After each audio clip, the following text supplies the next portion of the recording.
Existe um pensamento dominante entre os cristãos de que, ao viver em comunhão com Deus, estão protegidos de todos os infortúnios, das adversidades dessa vida.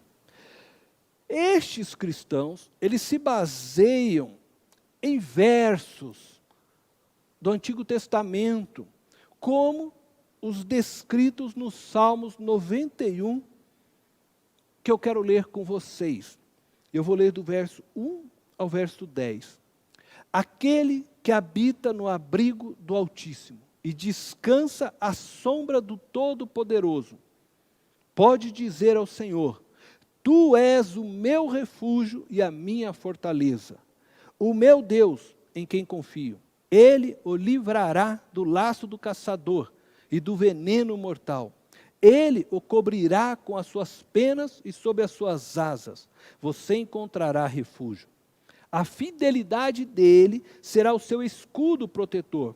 Você não temerá o pavor da noite, nem a flecha que voa de dia, nem a peste que se move sorrateira nas trevas, nem a praga que devasta ao meio-dia. 1000 poderão cair ao seu lado, 10.000 à sua direita, mas nada o atingirá. Você simplesmente olhará e verá o castigo dos ímpios. Se você fizer do Altíssimo o seu refúgio, nenhum mal o atingirá, desgraça alguma chegará à sua tenda. Estas palavras são lindas e verdadeiras, mas elas precisam ser compreendidas dentro do seu contexto. E eu digo isso também às demais palavras do Antigo Testamento, que são muitas vezes mal usadas neste momento em que o nosso país se encontra numa crise. Pessoas querem usar versos do Antigo Testamento para dizer que praga alguma chegará à sua tenda, à sua casa, à sua vida. Então eu gostaria que você prestasse muita atenção agora no que eu quero lhes dizer. O Salmo 91, e incluo as demais passagens do Antigo Testamento, primeiro, foi escrito por Davi, que se encontrava debaixo da aliança mosaica que Deus havia feito com o povo de Israel. Nessa aliança, Deus prometia ao povo de Israel que os faria vencedores diante de todos os inimigos. Deus falava de inimigos carnais, de povos que se levantassem contra eles. Deus também não permitiria que praga nenhuma chegasse à tenda de Israel, que nenhum mal viesse sobre Israel. Deus se referia às diversas doenças conhecidas daquele tempo, pois era plano de Deus exaltar a nação de Israel, para, através dela, fazer conhecido o seu nome. Segundo, precisamos compreender que a aliança mosaica é anunciada e pronunciada e compreendida para a vida em comunidade, e não na vida individualizada, particular, cada israelita.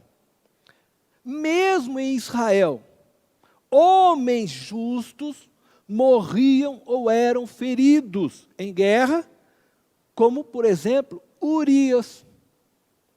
Assim também, homens e mulheres sofriam com lepra, nasciam cegos, estavam sujeitos a enfermidades e sofrimentos, fossem eles acidentais ou naturais, como, por exemplo, o filho de Jonatas, amigo de Davi e um homem temente a Deus, seu filho Mefibosete.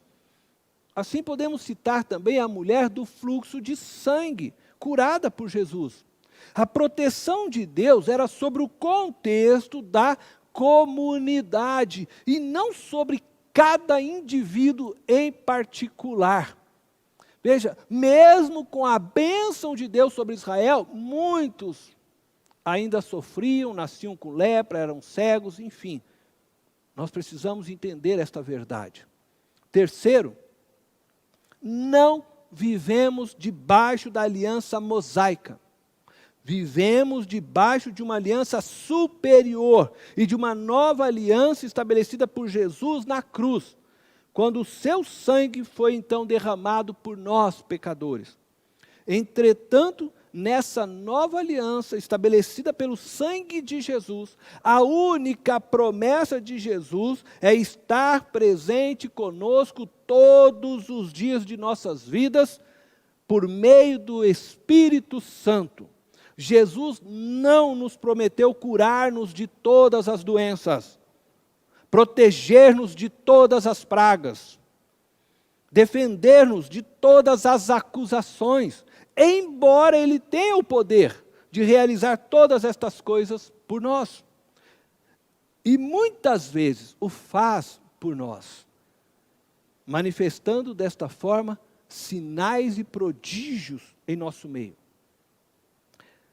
E quando Jesus o faz, Ele o faz com o fim de reafirmar, através de sua igreja, que de fato Ele é o Messias, o Salvador que na cruz morreu. Precisamos compreender que sinais são manifestações esporádicas, que ocorrem de vez em quando, com o fim de apontar algo, e não realizações contínuas. Algo que acontece continuamente não precisa de sinais.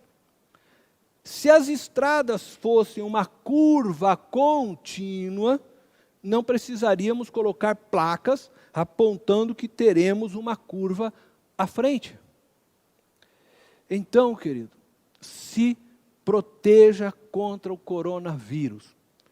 Não tente o Senhor teu Deus. Faça a sua parte conforme as instruções do Ministério de Saúde. Somos cristãos. Somos responsáveis pela vida alheia e por nossas vidas. Não somos super-homens. E não estamos debaixo da aliança mosaica. Não use os textos da aliança mosaica para tentar, dessa forma, persuadir ou exigir algo de Deus. Porque a vitória de Deus para nós já foi consumada na cruz por meio de Jesus Cristo. Mas ela se manifestará no tempo certo.